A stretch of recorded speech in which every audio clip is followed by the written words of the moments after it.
All right, Boruto 191. We got Stray Dogs, and I'm gonna keep it real, bruh. This is a different. We're doing a different setup for this episode in particular. We doing the good and we doing the bad.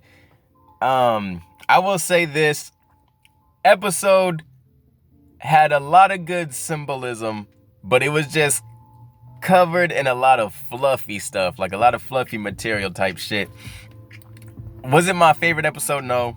Was it terrible? No. Did I have moments when I was watching this shit and I was like, yo, what the fuck are we doing, bruh? Yes. It got good at the end, but let's start with the good. Let's just start off with the good. So like I said, we have Stray Dog. And in this overall, it seemed as if like they were using Sumire as this sort of vessel, if you will, to highlight Kawaki as a person and, you know, develop him. Because I will say, Kawaki was the star of this show. Like his whole psychology, everything about Kawaki I'm fucking with. It was just like the way they delivered it wasn't like, well, it wasn't the best for me. Like, all right, cool. All right, bro. So we got Kawaki playing with stray dogs, right? Mitsuki's stray cat episode was better than this, bruh. Mitsuki's stray cat episode was way better than this shit. And even then, he wasn't even all the way developed. Like, they developed Kawaki a lot in this one episode using like subtle little things. But that other episode, Mitsuki's stray cat episode, was way more entertaining than this shit. But let's just start off with the good, dog. Let's just start off with the good. So, and I said we use Sumire as like a vessel to highlight Kawaki and his personality, because it's like we start off, he's running the fuck away from the, not necessarily the lab, but people who he also believes to be in connection with Kara, Jigen, all of the above. So we get a very fearful Kawaki, and Sumire is someone who begins to realize that it's more than just him being afraid. There's a sadness within him, right? And as this episode rolls out, we get to understand that Kawaki is really, he has like a soft nature. He has a hidden soft nature, and it's guarded by like his hair trigger reactions and basically like a trust issues that stem from like, and next episode, let me just say this, I'm looking forward to next week's episode. We get ashy lip Kawaki in the fucking preview, just like 3 still shots and shit. That was it. So you know it's gonna be some gas. But like, he's basically, to me, this episode has pretty much solidified him as the definition of what edgy is. And it's because like he has these moments of intimacy, and he also has these moments where he's like, yo, what the fuck, I don't trust these bitches, right? He's like, he's literally on edge, and it's not done in like this corny way or this, you know, stereotypical way. And he's not so chaotic. It's not like early Gaara when we knew he had some issues, but he was like this psycho. He was fucking going crazy. He was pretty much a demon, right? Like back in the day, Gaara. And he's also, Kawaki's also like this cool character. He looks good. Motherfucker's handsome as shit. But it's not like it's taken too far. It's not like he's too cool. It's not like he's too serious like how Sasuke was back in the day, when it's like all this nigga did was train. Like, those people had clear intentions. Like, Gaara was like, bro, I'm all about this motherfucking revenge. These niggas don't fuck with me type shit. I'll fuck everybody. No one feels my pain. We had Sasuke, had his whole clan wiped the fuck out. All he want to do is fuck up Itachi.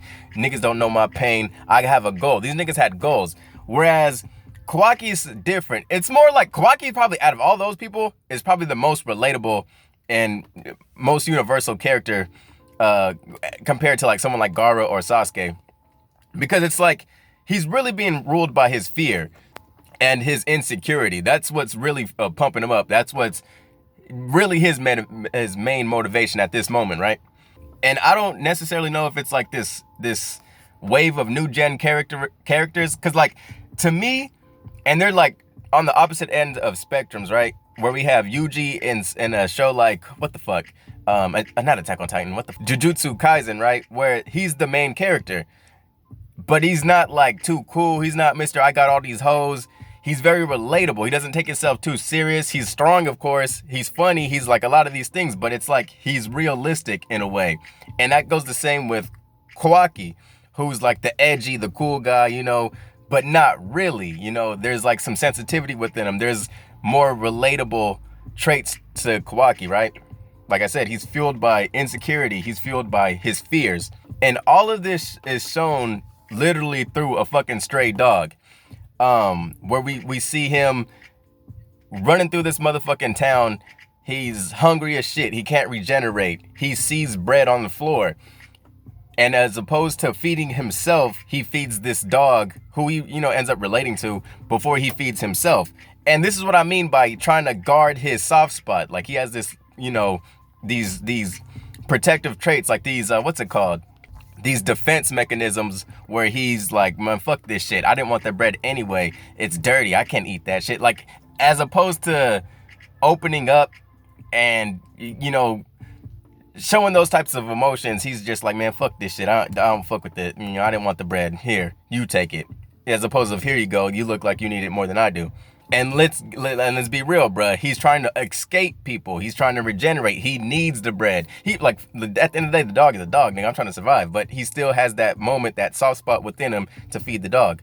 And not only does he feed the dog, he also heals it. He takes time while escaping to heal this dog who he relates to, right?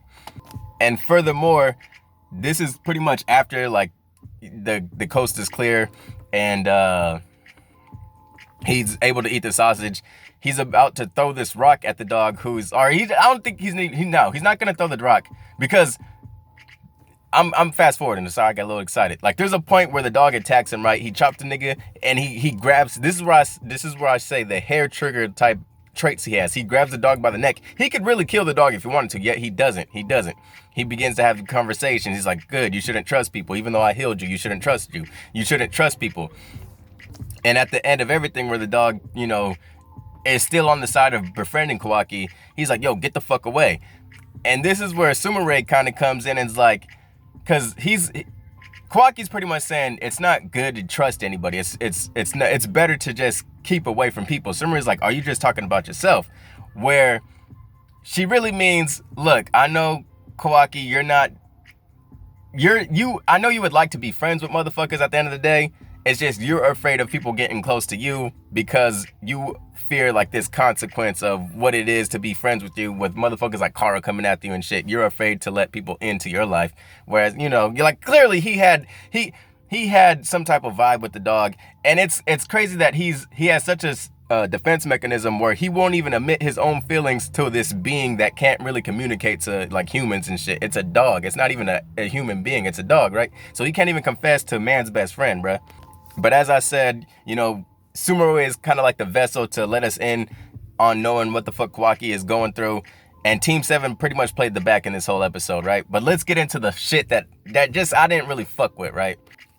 So, I know we got all that good character development and shit, but like at the end of the day, did we really need this episode, bro? Like, I feel like it was a waste of an episode because it's pretty much the same episode as last week, except Kawaki takes the place of Sumire in this episode, and the dog takes place of Kawaki, So we get this moment where Kawaki is healing the dog, and back in the last episode, Sumire is trying to feed Kawaki. They both reject one another. The dog is like, yo, fuck you, I still don't trust you, to Kawaki.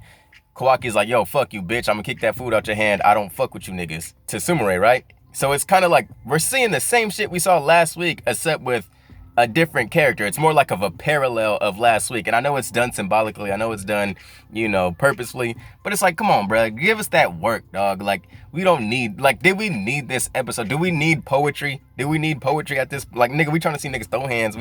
I know we got to build the character. Like, I understand the tools and everything that they're doing. It was dope. It was like, I don't know if it was dope. It was, like I said, it was a good thing hidden behind fluffy shit, which we kind of just saw last week, at the end of the day. And with Naruto coming into fact, like, I wasn't first of all, let me just go back to something I did like. He choked the shit out of Sumire, right? I was not expecting him to, continue. And we seen something like that last week. Like, he was throwing them kicks. He was, this time, fucking Nue didn't boss up on him and grow up.